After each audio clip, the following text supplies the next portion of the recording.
എല്ലാവർക്കും midst me അപ്സുവിലേക്ക് സ്വാഗതം. ഇപ്പൊ RCB ടീമിന്റെ കേസ് എടുത്ത് നോക്കിക്കഴിഞ്ഞാൽ ഫാൻ ഫൈറ്റും കാര്യങ്ങളും അതിന്റെ അകത്തേക്ക് ചെന്ന് കഴിഞ്ഞാൽ RCBന്റെ ഭാഗത്ത് നിന്ന് തന്നെ വലിയ തള്ളും കാര്യങ്ങളൊക്കെ ഉണ്ടെങ്കിലും ഓപ്പോസിറ്റ് ടീമുകാർ കളിയാക്കും, നിങ്ങൾക്ക് കപ്പില്ല, ഈ എന്ത് ടീമാണെന്ന് ഇങ്ങനെയൊക്കെ പറഞ്ഞ് ഒരുപാട് ട്രോളും കാര്യങ്ങളൊക്കെ ഉണ്ടാക്കാറുണ്ട്.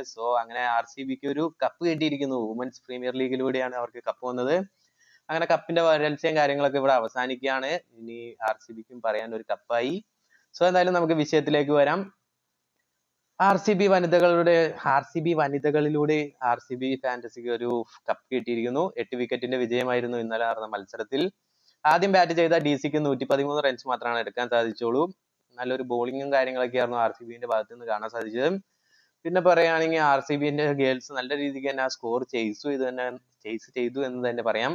നല്ലൊരു മികച്ച കൂട്ടുകെട്ട് അവർക്ക് ഉണ്ടാക്കാൻ സാധിച്ചു. ഓപ്പണിംഗിൽ തന്നെ സ്മൃതി മന്ദാനയും അതുപോലെ തന്നെ ഒരു മികച്ച ഒരു കൂട്ടുകെട്ട് കാണാൻ സാധിച്ചു. ആദ്യ വിക്കറ്റ് പോകുമ്പോൾ സ്കോർ ബോർഡിൽ 49 റൺസ് ആയിരുന്നു.